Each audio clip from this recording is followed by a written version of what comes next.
Publius Vatinius, Consul 47 BCE. A charismatic new man, Publius Vatinius's initial prospects were not terribly bright.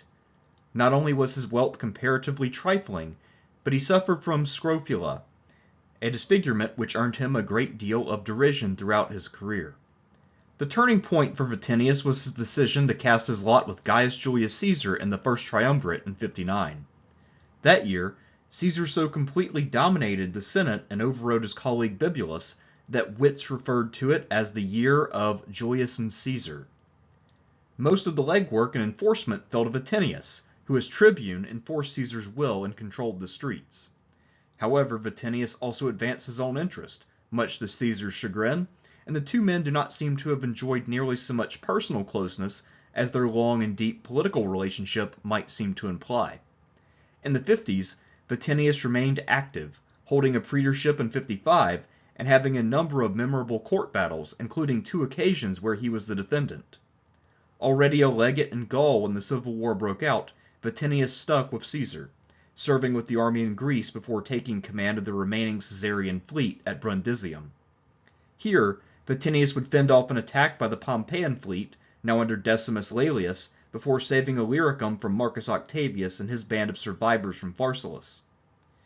Now something of a war hero, Vatinius attained the consulship of 47 as a reward.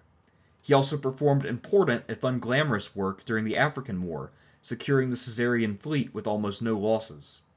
From 45 to 43, Vatinius was the proconsular governor of Illyricum, successfully subduing the area, but also being ill-situated to effect the political fallout of the Ides of March. Much to his chagrin, Vatinius was forced to watch helplessly when his legions gave themselves over to the assassin, Marcus Junius Brutus. When he later received the triumph for his work in Illyricum, Vatinius's time in the political limelight had drawn to a close, and he then vanished from our sources forever. This is the story of a colorful, contentious, corrupt, and capable follower of Caesar, who achieved importance in his own right, despite being best known as a henchman. Publius Vatinius was from a very minor family, and almost certainly was the very first person in his family's history to attempt to enter Roman politics. He hailed most likely from the city of Rhiata, where we know of a Publius Vatinius who lived there in 168 BCE, so his family had been locally prominent for many generations before he ended up going to Rome and trying to become a senator. His family, by the way, also most likely would have been of Sabine origin. Philosophically, Vatinius claimed, and apparently did so with frequency, that he was a philosopher in the tradition of Pythagoras. This is something that Cicero would bring up in a court case and use against Vatinius to try to challenge Vatinius's piety. Vatinius, in terms of his marriage alliances, did very well for himself, and that is especially surprising given his rather modest prospects and also his physical issues we'll talk about in a minute. But both wives that we know he had were women from very substantial families. The first marriage was to Antonia, Mark Antony's sister. Antony not only was a rising star in his own right, but he was a relative of Caesar, and his grandfather had been a huge deal in Roman politics, not to mention that his uncle, Gaius Antonius Hybrida, had been consul, even if his consulship was a bit of a joke. Later on, Vatinius remarried and took for a wife a woman named Pompeia. And it's not entirely clear who this woman was. There's a chance that this is the same Pompeia who was the daughter of Quintus Pompeius Rufus and granddaughter of Sulla, and if so, this would mean that she was Caesar's ex, whom he divorced after the Bona Dea scandal in 62. It's also possible, however, that this woman was from Pompey's family, although my suspicion is that she was most likely Caesar's ex-wife, or else another woman from that family. But that being said, we don't really know. It is pretty apparent, however, that Vatinius in both cases was able to marry up, and that perhaps his charisma and the wealth that he found early in his career really helped out with those marriage matches. One of the things that Vatinius stood out for was something that certainly was not a help, and also something that was beyond his control, and that was that he suffered from scrofula. Scrofula is something like tuberculosis of the neck. It is a bacterial infection which causes severe swelling of the lymph nodes. And in the Middle Ages, it was often called the king's illness, and the idea is that kings had a magical healing touch, so people suffering from scrofula would approach kings for healing by touch. This is not very common today, at least in the First World, because oftentimes it's associated with things like malnutrition, but it's something that still pops up in other parts of the world. It's rarely fatal. You can die from it, but it's pretty rare. But it can cause some negative impacts that might affect, say, an aspiring Roman politician who needs a lot of energy. So it can cause fatigue, night fevers, weight loss, etc. Now, the big impediment here is not the scrofula itself, but the Roman reaction to any kind of physical imperfection. The Romans were pretty generous to men who got wounded in battle and bore scars. Scars could be a sign of distinction, but if it's something that you're born with, the Romans were very cruel about that. They thought that this was a judgment or punishment from the gods against you, that you must have done something wrong, or the gods must not care about you very much if you were born with this affliction. A good example of this is the Roman Emperor Claudius. Initially, when he was coming of age, it became apparent that he had a bit of a limp that was never going to go away, and that he also drooled a little bit. Otherwise, Claudius was a very intelligent, articulate, and even handsome man. But Augustus decided that Claudius would never be allowed to enter public service because he knew that Claudius would be mocked mercilessly.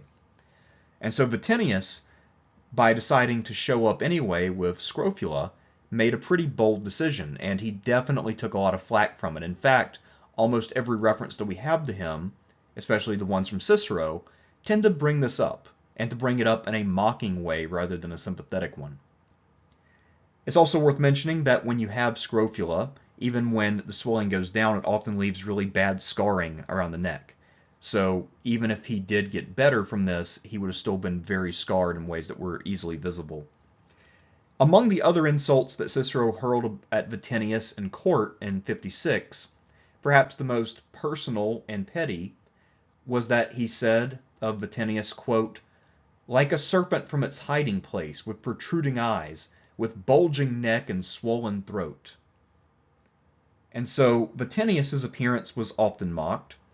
Cicero also wrote in private making fun of Vatinius's affliction, claiming that the idea of Vatinius's horrible tumors touching an augur's robe sent shivers down his spine. And so Vatinius would have been mocked often and by everyone, and yet he was able to deal with that and have a very successful career. He also possibly suffered from some of the physical effects we talked about as well, but we don't really know for sure. Due to the aforementioned Invictium, which is a mini speech that Cicero delivered to try to really gut Vatinius during a defense of someone else, he gives us a lot of details about Vatinius's early life. That's, for instance, how we know about Vatinius's adherence to Pythagoreanism. He also mentions Vatinius's time as quaestor in 63. So this would be when Vatinius entered the cursus honorum for the first time. Most incoming quaestors were in their very late 20s, so he's probably 28 to 30 years old at the time. And Cicero also tells us that among the winning candidates, and there were always a large number for the quaestorship, that Vatinius was the last among the winners, and so it was not a very prestigious win. Of course, it's quite unlikely that most people really paid a lot of attention to what order the quaestors finished in the election. So Cicero was very much banking upon the fact that he was considered to be the world's leading expert on that year because he was consul that year. And I don't know if he's mentioned it in the last 5 minutes, but that was the year when he foiled Catiline. It was very heroic, and someone should write an epic about it. At any rate, by lot, different quaestors are allotted to do different jobs, and Vatinius was designated to go to Puteoli, which is one of the larger ports down in Campania, not far from Mount Vesuvius, in fact. And so, one of his instructions here that Cicero added to the job was to prevent the export of gold and silver out of Italy. And according to Cicero, Vatinius used this post for self-enrichment. So the implication, obviously, is that when gold and silver was about to be smuggled out of Ity, Vatinius, as a port inspector, pocketed that. And he also says that Vatinius became notably wealthier, although of course Vatinius's major payday won't come until later. Cicero says in general that this, other than enriching himself, that Vatinius was mostly neglectful of his duties, and that unlike his colleagues who took their duties very seriously and proceeded with the utmost scruples, that Vatinius was mostly dreaming of the future, planning out what he'd do the second time he was consul, rather than paying attention to the task at hand. Of course, this is in an attack speech, and there's no reason to take all this seriously, but this is the testimony that we have. In his attempt to tear down Vatinius, Cicero also supplies us with information about Vatinius's time as proquaestor. He tells us that Vatinius traveled to farther Spain in a way that was not necessarily normal. Here he would serve under the pro-praetorian governor Gaius Gasconius in farther Spain. Most Roman magistrates, Cicero tells us, when they're traveling to Spain, either go overland or they travel directly by sea. Vatinius, however, apparently had other business and other priorities that we should be suspicious of. First of all, he stopped at the island of Sardinia. And the reason why this is suspicious, of course, is because Sardinia was notoriously a shithole. This is a place where no Roman wanted to be unless they had to be. So what Cicero was telling us is that we should be suspicious. After this, he does something far more suspicious, and that is that he travels to North Africa, where he visits the kingdoms of Numidia and Mauritania, both of which were client kingdoms of Rome at the time. It's not clear if this was the case with Mauritania, but with Numidia, there was a rule that Roman senators were supposed to have a decree from the Senate in order to visit. The idea is that Romans who traveled there, at least Roman senators, would endanger Rome's relation with Numidia. And this is probably largely the case due to the still relatively recent Jugurthine War. Okay, it had been multiple decades, but still it makes sense that this would be on the books, since a lot of Roman communication with Jugurtha had in many ways contributed to the outbreak of that war, and also had made that war so difficult to win since Jugurtha had personal relations with so many people in the Senate. So it's probably an obscure minor law that nobody cared about anymore, but still, Vatinius is being portrayed as a lawbreaker and someone who flouts the authority of the Senate. And we also have to remember that there was one more artful piece of smearing. While Cicero does not go into Gasconius' time as governor, he does hint that it wasn't great, and if you look into it, it turns out that Gasconius had been actually put on trial for extortion after his return to Rome from farther Spain. And while he was acquitted narrowly, Cicero was definitely trying to suggest that Gasconius actually was guilty, and that so were his various henchmen, including Vatinius. Vatinius had done well for himself so far. He had gotten into the Senate, and he had made a bit of money in the process. That being said, he hadn't really set himself up for future success, or at least so far as we know. We have no idea, for instance, when he had his marriage to Antonia and his later marriage to Pompeia.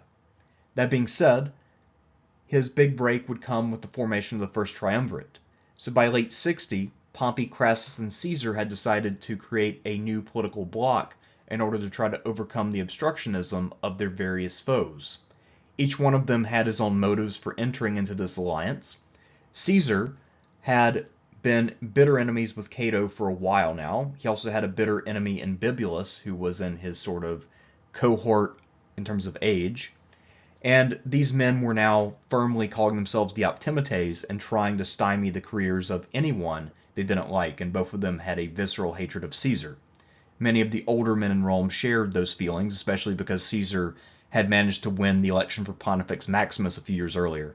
And so the hatred of Caesar had really manifested itself when he came home from farther Spain. He had earned a triumph, but his political opponents decreed that he had to choose between running for the consulship or having his triumph.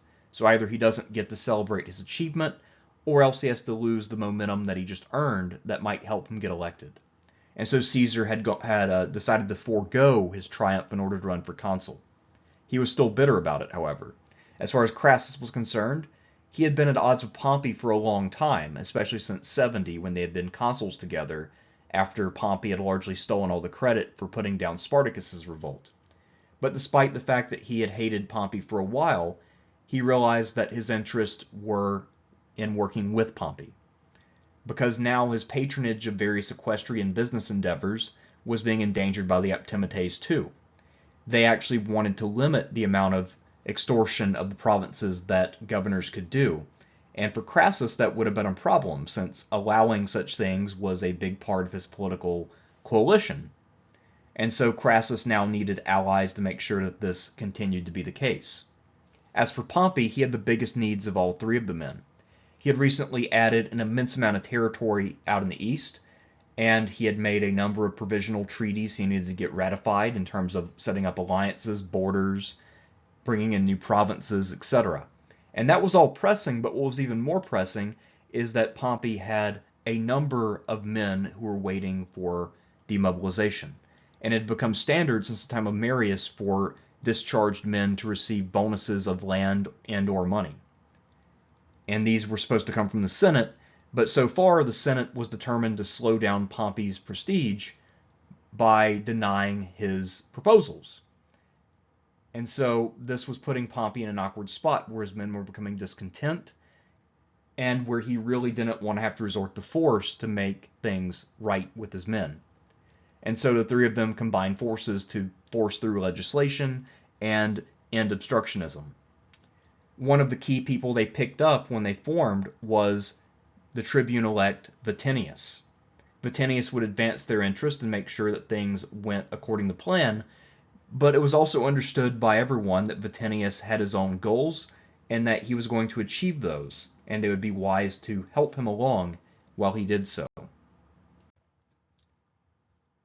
Tribunes took their oath of office before the consuls, and so Vatinius was sworn in and ready to go before Caesar swore his oath to serve as consul.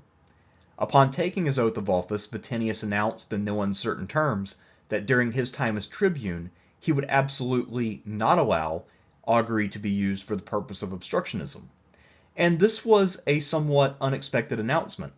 The Optimates up to this point had actually not used augury all that much to obstruct business. They had used it a few times, but they were planning to start leaning on it more heavily this year because they were aware that Caesar was working with Pompey and would try to get Pompey's agenda passed.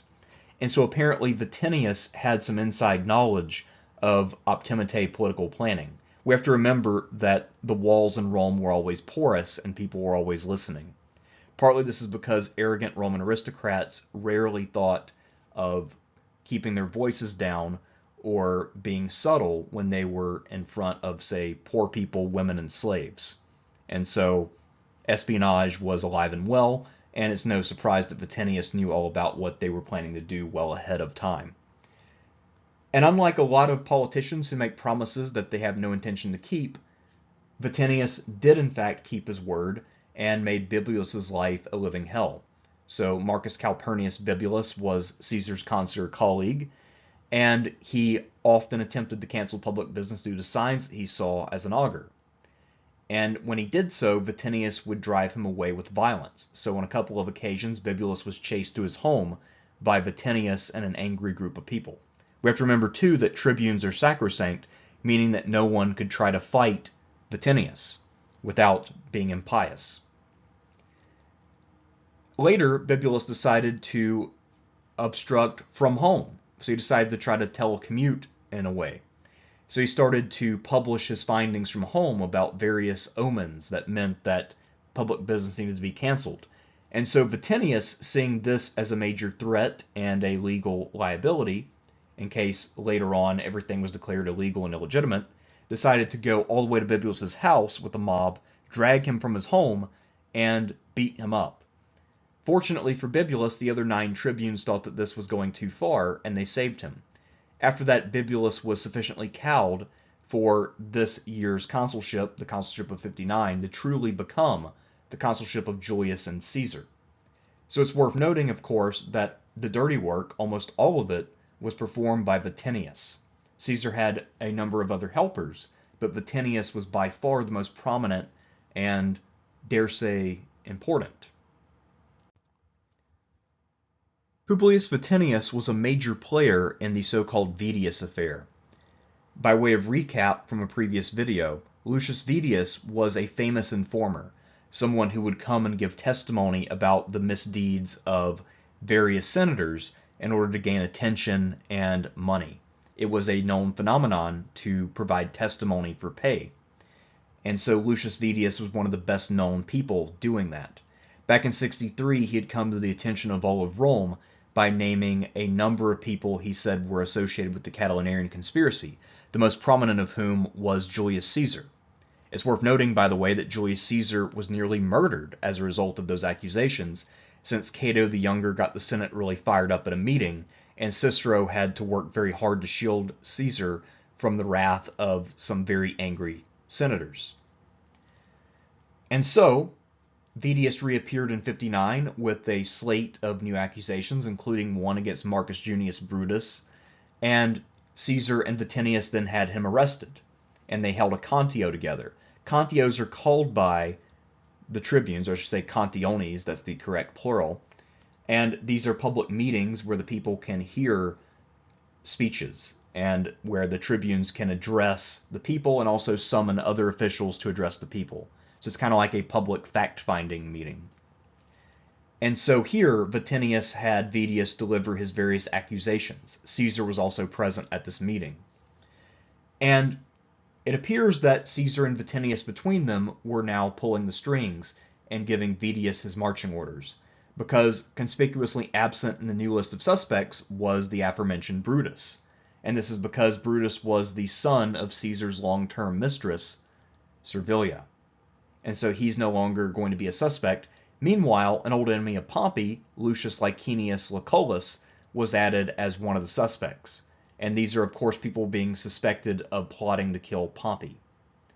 So in that case, Lucullus's name actually makes a little bit of sense, although Lucullus was someone who probably wouldn't be caught dead in a conspiracy. At any rate, it was a successful smear in some ways. Cicero also says that one of the bigger impacts of this, and perhaps the part that Vatinius played the most prominent role in, was having Vedius provide testimony against Lucius Lentulus, who was running for consul in 58 as a plebeian candidate, and he was competing for that slot with Aulus Gabinius, who was a friend of Vatinius. And so Gabinius ultimately prevailed, and Cicero was trying to imply that Vatinius provided false information in order to make sure his friend would win the election. Of course, it's hard to know exactly why Roman voters voted the way that they did, but I think that it does stand to reason that the primary mover of this contio was actually Vatinius rather than Caesar. As Arthur Kahn has argued, Caesar was very averse to any kind of subversive hunting, since that tactic had been used against him multiple times in his past, most notably when he was a teenager, and he was kind of persecuted because he was a nephew by way of marriage to Gaius Marius, and then of course more recently in the Catilinarian days. Vatinius wanted to go all in on this, and he actually had formed a special quaestio, a kind of court dedicated to investigating Vedius's claims, but before any of that could come to pass, the informer himself was found in his jail cell in the Forum, dead. And we don't know whether he died mysteriously or whether he died of natural causes, but at any rate, Vatinius did not get to press forward with his quaestio.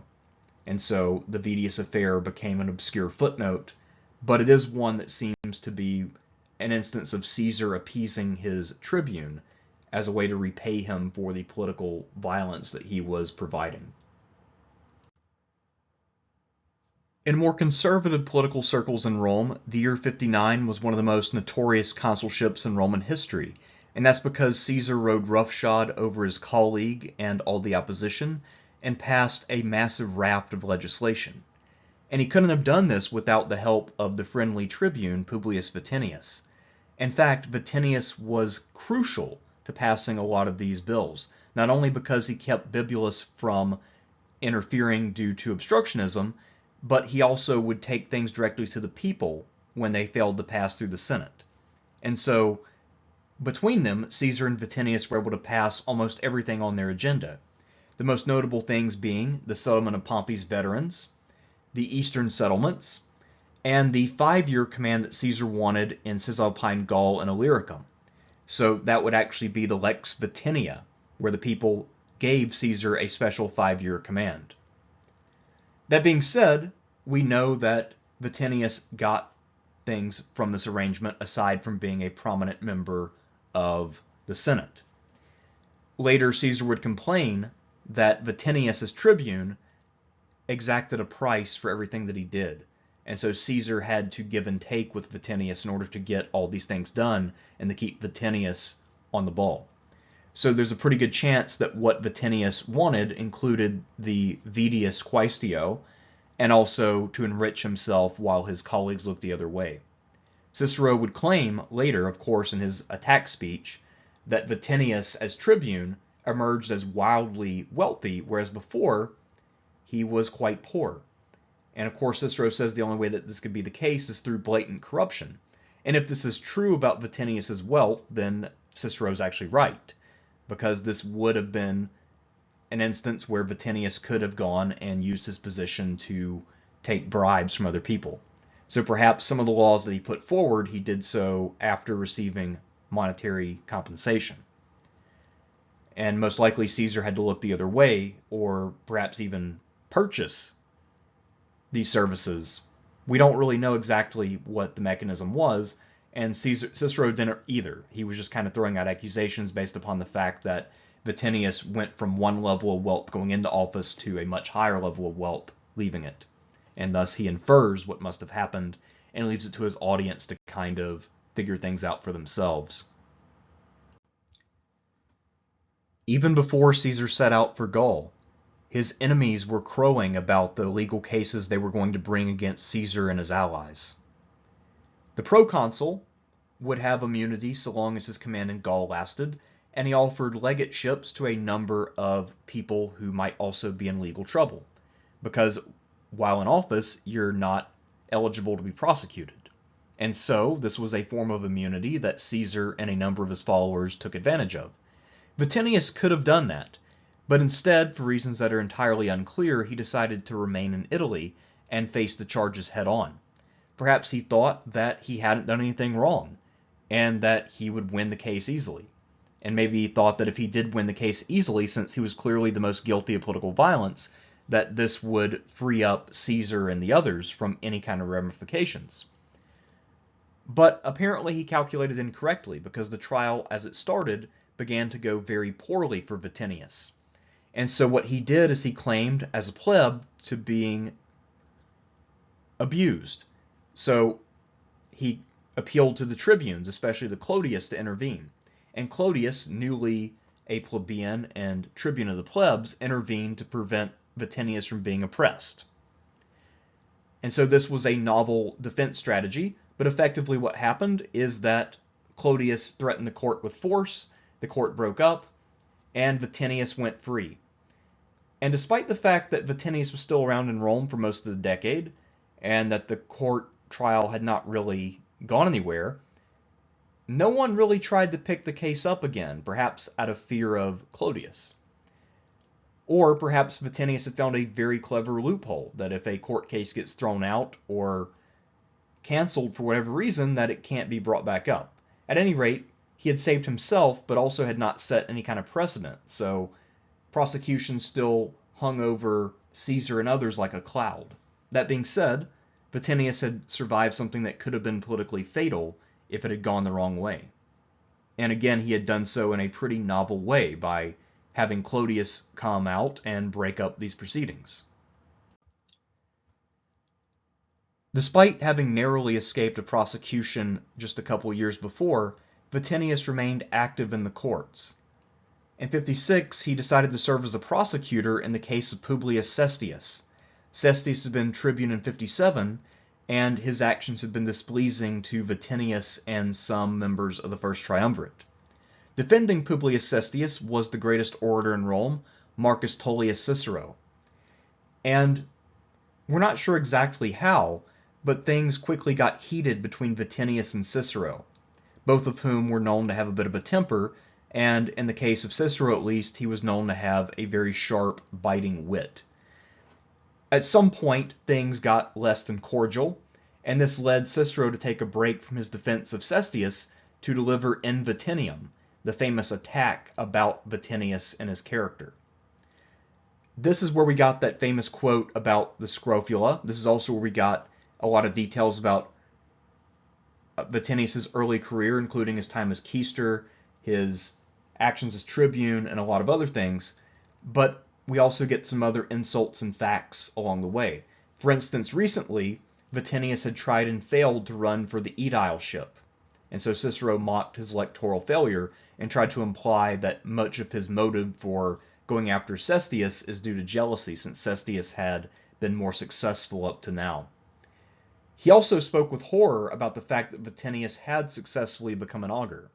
So, ironically, despite the fact that he had been the most anti-augury tribune of all time, he had actually been put into the College of Augurs within a couple years of serving as tribune. And another thing that's notable about the speech in Vatinium, while we're on the subject, and about the trial of Cestius in general, is that while Cicero directs his insults toward Vatinius and specifically says this is not directed at Caesar, it's very clearly directed at Caesar. Because he always mentions that Vatinius tries to cloak himself in the "I was following orders" defense, and we don't know if he actually said that or not, but that Vatinius tried to say that he was acting on Caesar's instruction, and Cicero playfully says, "Don't hide in the great man's shadow. Don't pretend that all of your evils come from him." So the idea is that Cicero is effectively saying that all of the crimes Vatinius committed were on Caesar's orders. And so he's not attacking Caesar, he's just simply telling you that Caesar committed a bunch of crimes. And this is kind of the way that you go after powerful people in Rome. You go after their subordinates and you kind of smear them by association. So Cicero knew that it wouldn't be politically feasible to go after Caesar directly, but attacking Vatinius and then mentioning constantly that Vatinius was an associate of Caesar was the best that he could do.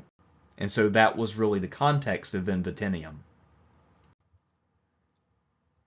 Although the first triumvirate did dominate the 50s more or less from start to finish, they did not necessarily dominate every single year, and they did meet with considerable opposition from time to time. In the year 56, both of the consuls had been rather hostile, and many of the enemies they had in the Senate were beginning to actually fight back. For instance, Milo by this point was now opposing Clodius in the streets. And so in order to reassert their dominance, Pompey and Crassus would serve side by side as consuls for the second time in 55.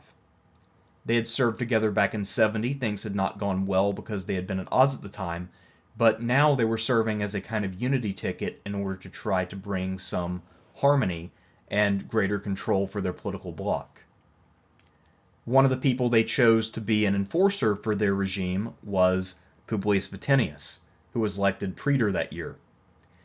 And perhaps part of their thinking is that because he clearly had some sort of relationship with Clodius, and also because he had a relation with the mob that he had led back in 59 before Clodius took it over, that he could serve as a kind of check on Clodius's excesses. At least I'm assuming that's probably what they were thinking. And as praetor, of course, we don't know exactly what Vatinius would be responsible for because that was often determined by lot. But if he's, say, praetor of the city, then that would put him over public order. His links with the commons of Rome would help a lot.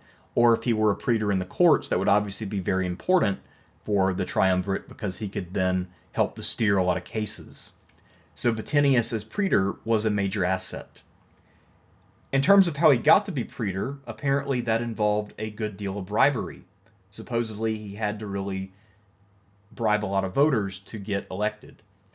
And another accusation is that the opposite was done in the case of Cato, that the triumvirs spent an immense amount of money to keep him out of office that year.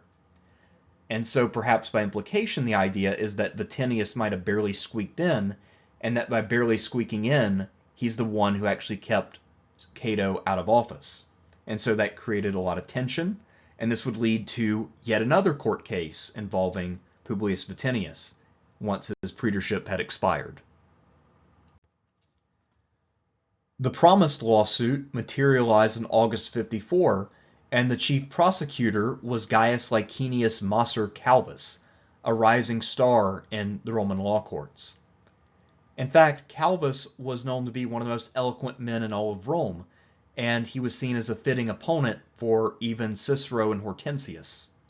And so when Vatinius learned that Calvus was going to be his prosecutor, he panicked and begged Pompey to get Cicero to head his defense. And so that's exactly what Pompey did. He went to Cicero and he said, if you do this, the first triumvirate will owe you a solid. And Cicero, who was always eager to maintain his position in Roman politics, knew that he couldn't afford to offend Pompey. He also had a big man crush on Pompey, and so he wanted to win Pompey's friendship. And so Cicero agreed, despite the fact that he found all of this distasteful, and everyone already knew that he hated Vatinius. So Cicero took up this case and prepared to face a worthy adversary with what he thought was an unworthy client. It's worth mentioning that this trial had two of the oddest looking men in Roman politics on either side of the issue. On the one hand, you have Vatinius, who has scrofula and was a rather odd looking man because of that. And on the other side, you have Calvus, who was one of the shortest men in Roman politics, if not the shortest. In fact, he was so short that he may very well have suffered from a form of dwarfism. And much like with Vatinius's problem, this is not something that people were kind about. So this was effectively Tyrion Lannister going after a kind of person who suffered from some terrible disease like leprosy, to put it in Game of Thrones terms. And despite the fact that Cicero was present, Vatinius apparently did think that he was completely and totally screwed at one point, and he actually asked in exasperation if he was going to lose this case simply because Calvus had such preternatural eloquence. He said that it was unfair, that he was just overmatched, and that this man was simply too good at his job, and so it wasn't a fair trial. So this is some real cope that Vatinius was engaging in. That being said, it ended up not being necessary because Cicero was able to secure the conviction, or secure the acquittal, and later this would set the stage for Cicero and Vatinius to formally bury the hatchet and reconcile. And I believe that this actually will take multiple years beyond this case, but at least put them on that path. And so Vatinius had dodged a very big bullet from a very small man, and his career would proceed. But things had actually been fairly close. And so for the first time, really, Vatinius had almost met his end in court. Clodius had not been there for him on this occasion. The precise nature of Vatinius' service in Gaul is not clear, and it's possible that he had arrived in Gaul before and then left and come back. We don't really know. What we do know is that by 51 at the latest, Vatinius was back in Gaul as a legate, and this time he would not really do all that much of note. During the winter of 51 to 50, he shared command of 4 legions with Gaius Trebonius and Mark Antony, and they were stationed among the Belgae in the north. They were clearly there to keep the peace and to deter any further rebellion. Apparently, they were able to pull off that mission with success. We don't see Vatinius playing any role in the politics leading up to the outbreak of the Civil War. So he was certainly not in Rome at the time, where he probably would have been most useful, but it is very likely that he was advising Caesar all the time. Because again, Vatinius was someone who was very politically astute, and Caesar had worked with him in the past on other issues, so there's every reason to think that in Caesar's camp, Vatinius was present, and that he might have been the person that Caesar turned to more than anyone else for advice and strategy. Certainly, Caesar would not have taken the advice of, say, Mark Antony all that seriously when it came to politics, but Vatinius was a different matter altogether. So we don't know exactly what Vatinius might have said or proposed, but I think there's a pretty good case to be made that he almost certainly was giving some advice. Naturally enough, when Caesar crossed the Rubicon, Vatinius crossed it with him. We don't know about his whereabouts until the spring of 48, when Caesar invaded Greece. And once Caesar's men had landed, he sent out Vatinius to follow up on an offer from Pompey's major domo, Vibullius.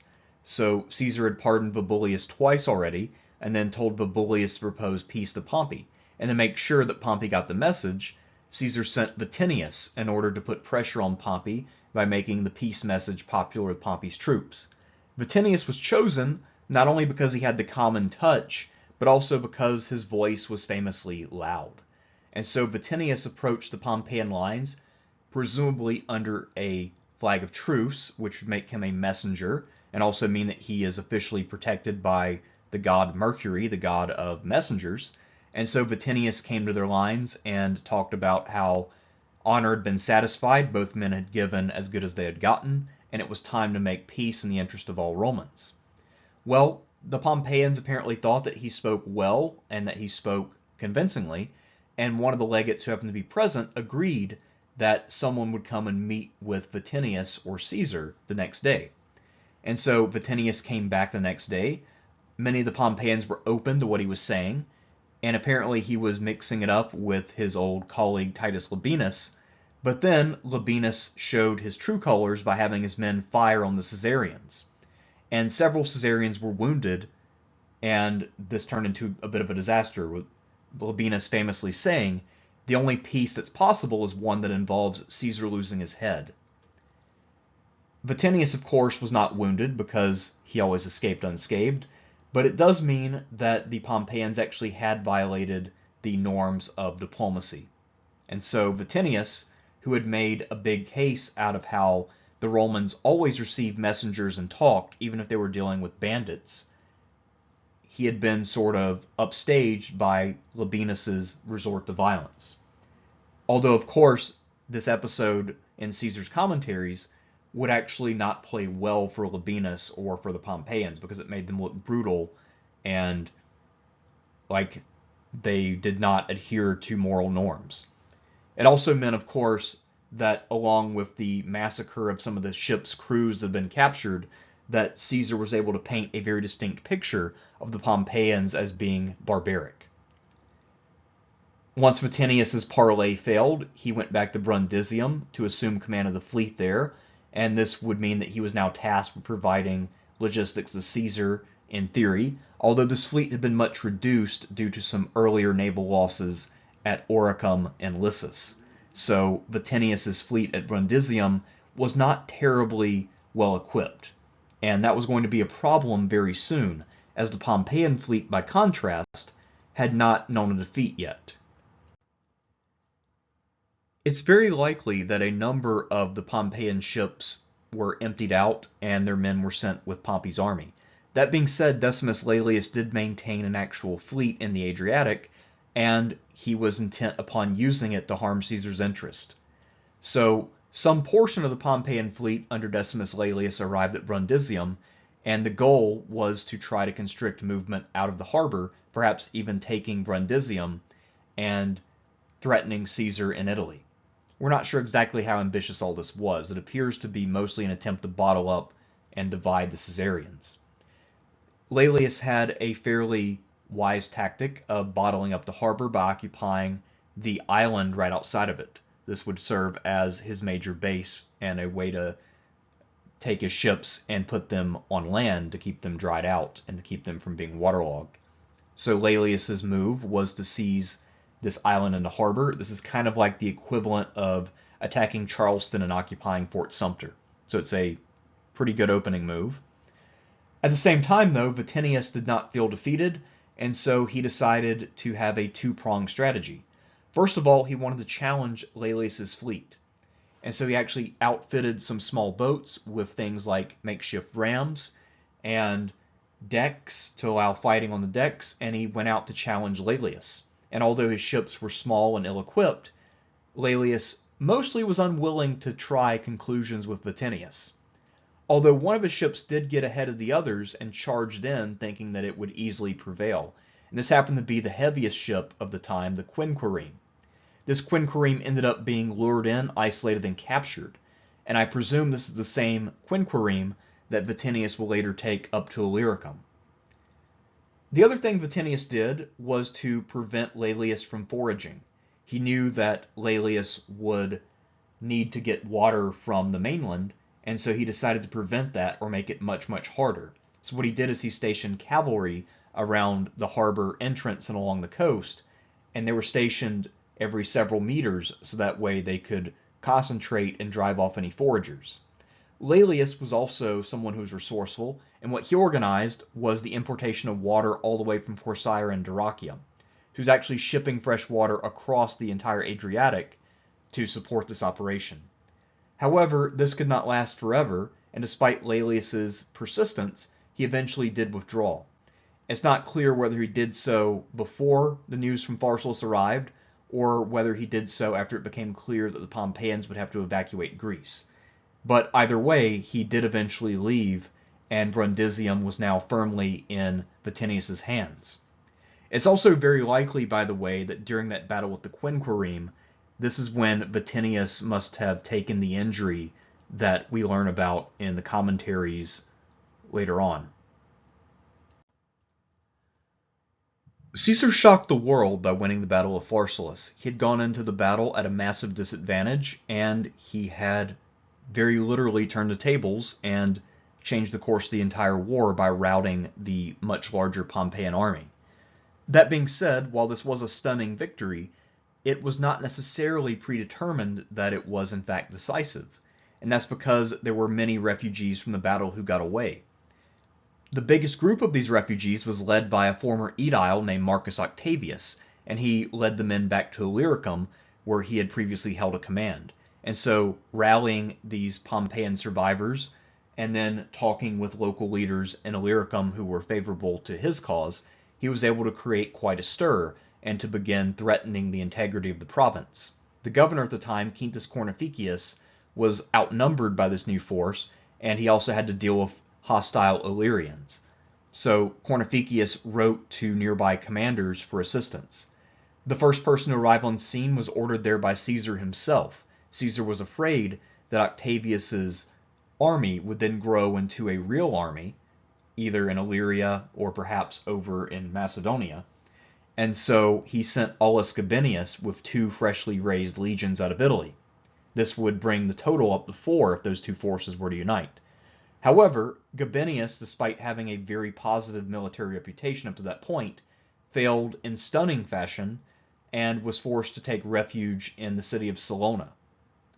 So now, Cornificius was still in trouble, cities were falling to Octavius, and Vatinius took it upon himself to respond to Cornificius of his own accord. So despite the fact that Caesar had not ordered it, Vatinius outfitted a ship, or really a small fleet, probably the same one that he had been fighting in the harbor with, and now he decided to set sail for Illyricum. The commentaries notes that he was badly wounded in the leg, and so most likely he had not left earlier because he was thinking that Gabinius would deal with the problem. And we have to remember that Gabinius was a well-regarded commander, so everybody expected Gabinius would be sufficient. However, Vatinius decided that it was up to him, and in order to make sure that he had at least some way to offset the inferiority of his ships, he actually loaded up a lot of convalescent veterans to serve as marines. And this is probably how he made use of that leg wound, as a way to gain sympathy, because a lot of the men who had stayed at Brundisium were men who were sick or wounded before Caesar had crossed over to Greece, and so they had actually remained and never gone to rejoin their legions. So Vatinius was able to play upon his wound, presumably, to gain sympathy from men who had recently been wounded or injured themselves. Once he arrived in Illyricum, he began to retake towns as he could, and he was trying to seek a battle with Octavius. Eventually, he would find Octavius at the town of Epidaurus, and here he would force the Pompeian admiral to abandon his siege at Epidaurus and to turn and face him. And while it looks like Vatinius was eager for a battle, he apparently didn't think that one would happen immediately, and yet that's exactly what ended up happening, and it's called the Battle of Tauris. Vatinius assumed that Octavius would flee from Epidaurus and that he'd have to pursue him and fight him later. And perhaps he was assuming this because he thought that Octavius would be taken by surprise and would naturally not want to meet with an enemy who he had not really scouted. And that's a reasonable assumption, so Vatinius's men were in pursuit formation. Octavius, however, actually had looked at Vatinius's fleet and said, you know what, this fleet is smaller in terms of its size, and the ships are inferior, so I should fight immediately and get this over with. There's no reason to delay. So he turned and made battle formation and advanced. This also was aided by the fact that Octavius was leaving from the coast, so some of his movements were a little bit masked, and also that the weather was getting rough. It was a bit overcast, and so visibility very much favored no one. But because Octavius was making his attack, this meant that Vatinius was a little bit slow to perceive that he was under attack. And instead of trying to gain more space and retreat, Vatinius instead decided to play into what was happening. And this actually might have been a desperation maneuver, by the way. So the commentaries make it out as if Vatinius was game the whole time and planned this all out, but in reality, most likely this was a bit of a desperation maneuver. He realized that his fleet was outmanned and outnumbered and out of position, and so he decided that his best chance was to take out Octavius directly. So figuring out which ship was Octavius's flagship, he spotted a quadrireme. Vatinius decided to just ram it head on, so the two ships banged into each other. And this is highly unusual. Most of the time with ram ships, you try to hit the side to put a hole in the ship, or if you're a Roman, you usually just use boarding tactics. So having these two ships careen into each other is an unusual way to go about this, but what it did do is to create a crisis for Octavius's fleet, because now their commander was in danger, and because his ship had been lighter than the quadrireme, this meant that his ship had taken more damage and was taking on water. So, the fighting would now center around the two commanders, with all the ships converging on this wreck. But because Octavius had less experienced men compared to Vatinius's Gallic War veterans, the battle now effectively became a deck battle in close quarters, and that meant that it went to the better soldiers. And of course, Vatinius's soldiers more experienced. So this seems to have been an instance of Vatinius very quickly sizing up the situation, making a brilliant, quick decision, and it paying off amazingly. So the Battle of Tauris proved to be a great victory for Vatinius. It prevented the incident in Illyricum from becoming a major problem. It prevented the revival of the Pompeians in the Greek world. And it also was probably the greatest success that any of Caesar's legates had during the Civil War period, where most of them were notoriously lackluster. So Vatinius, despite up to this point not really displaying all that much military talent, turned out to be a really good admiral. Caesar was gone from Italy for a while, and typically speaking, when Caesar was absent, things did not get done during the Civil War period. Caesar was in Alexandria first, and then later he went to Asia before he came back to Italy around September of 47. Things had been so dysfunctional in Italy, in fact, that there had been no consular election to elect the consuls of 47. Typically, consuls were elected a few months before a year ended, and so this was a massive delay. Caesar could brook no further delay, and so he decided to hold elections immediately. So in either late September or early October, two of his most dedicated followers, Quintus Fufius Calenus and Publius Vatinius, were elected consul. And this is in large part to reward both men for all of the services they had rendered. Calenus would go on to achieve greater things, but for Vatinius, this was arguably his peak. This was the time when he had just had a major campaign success, and when he was really celebrating. This pair of consuls would not get a full term, but they were technically full consuls. And so for the next 3 months, they presided over the state in theory, while Caesar ran things in practice. They got to celebrate the Latin games at Alba Longa together, so that was a big deal. But otherwise, it was a somewhat quiet consulship, where most of the activity was by Caesar himself, as he prepared his forces to go invade Africa and challenge Metellus Scipio and the remaining Pompeians. Vatinius actually goes on this campaign, so he will go as one of the legates of Caesar, and his task, once again, is to deal with the fleet. Caesar had figured out that Vatinius was actually quite a good admiral, and he also remembered that in the Greek campaign, his fleet had not been handled very well by the people he had entrusted it to. And so Vatinius will do an excellent job with the fleet, and in fact, this is partly why he's mentioned so infrequently, because he gets all of Caesar's ships safely into the beachhead and make sure they're secure. Only one ship had fallen out of the convoy and been captured by the admirals Marcus Octavius and Aetius Varus. And so Vatinius had done his job brilliantly to the point where there was nothing to say. And that's exactly what you want if you're trying to launch a major invasion of a different landmass. So sometimes when it comes to performance, the fact that nothing is said is an indication that someone did something very well. And this is one of those cases. After serving under Caesar in Africa, Vatinius went to Illyricum, where he served as the proconsular governor. Here he had a few legions, and he was tasked with bringing order to Illyricum, a notoriously difficult province.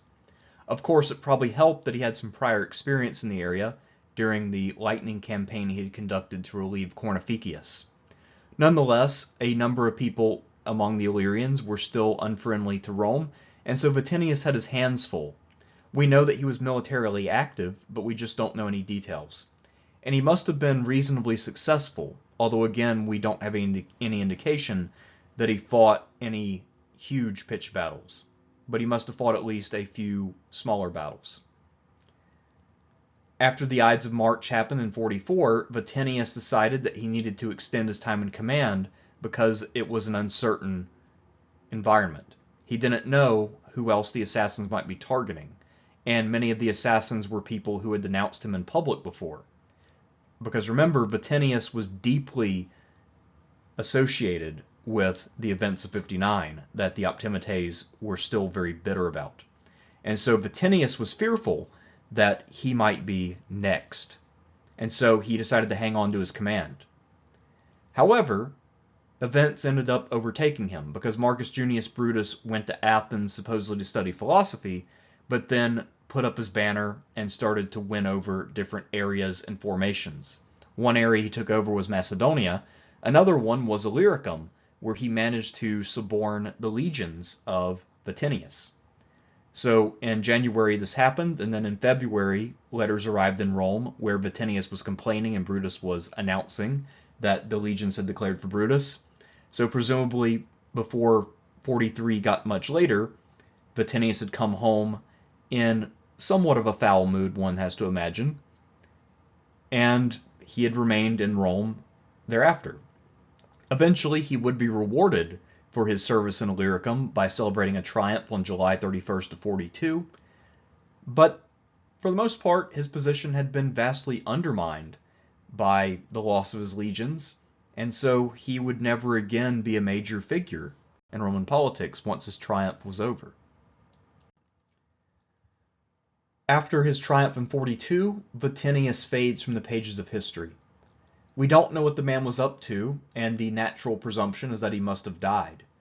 His political allies had prevailed in the war, and now the Caesarians were completely dominant from the western side of the Mediterranean to the east. And so, as one of the senior Caesarians, you would think that he would play a pretty major role in the Senate, and yet he's never attested again in any capacity. So the most likely explanation is that he must have died around this time. And the incident which he should have appeared in is the Parucine War. So this is a war caused by, in part, Mark Antony's wife Fulvia, hence the alternative name Fulvian War. And one has to imagine that as a senior commander with a lot under his belt, that Vatinius would object to a war effort being led by the younger brother of Antony and Antony's wife.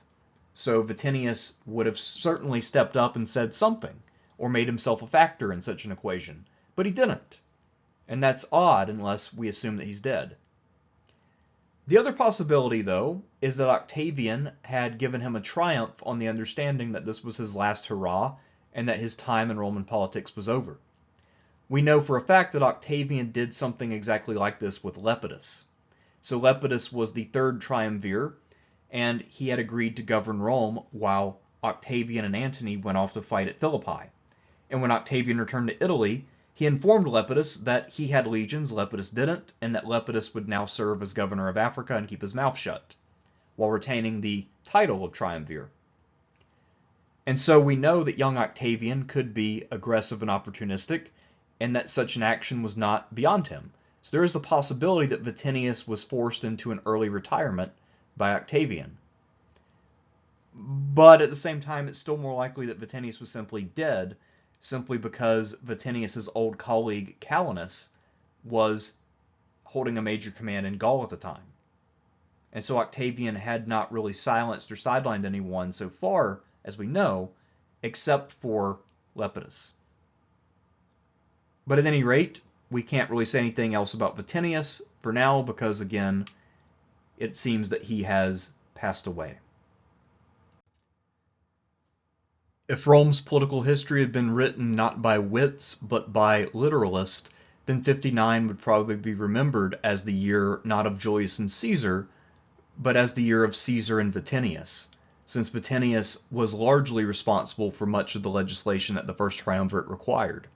He also was the man who got Caesar's 5-year command, although, of course, further finagling was needed to get both Cisalpine and Transalpine Gaul, but the 5-year command itself was passed by Vatinius.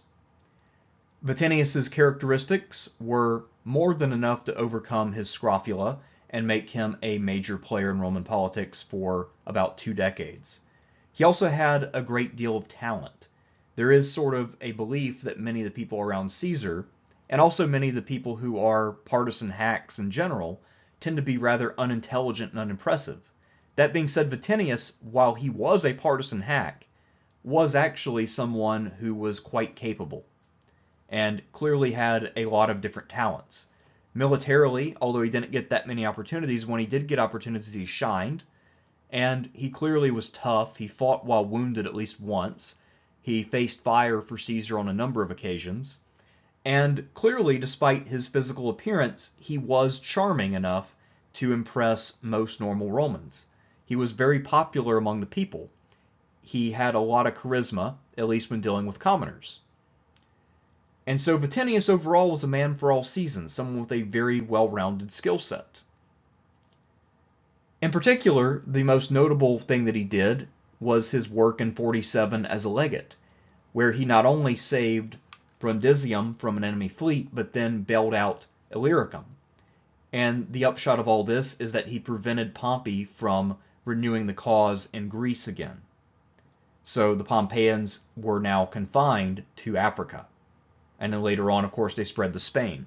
But had Vatinius not acted as quickly and swiftly as he did in 47 at the Battle of Tauris, then it's possible that Caesar himself would have had to go to deal with Marcus Octavius. And this means also that Vatinius was probably the best of the legates Caesar had during the Civil War period.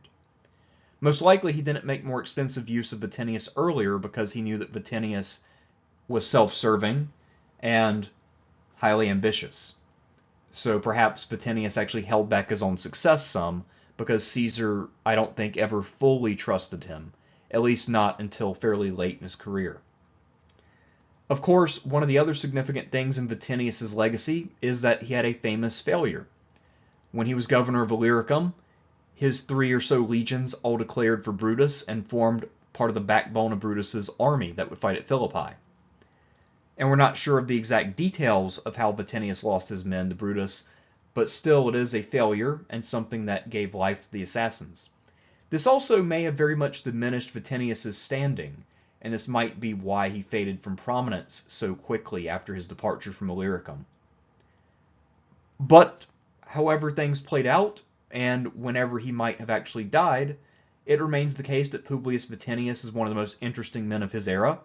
He's a vastly underrated figure, much like Lentulus Crus and a number of others, and he certainly impacted the course of events during the late Republic in ways that are, I think, pretty obvious for anyone who's gotten this far in the video. Until next time, I'm Thersites the Historian.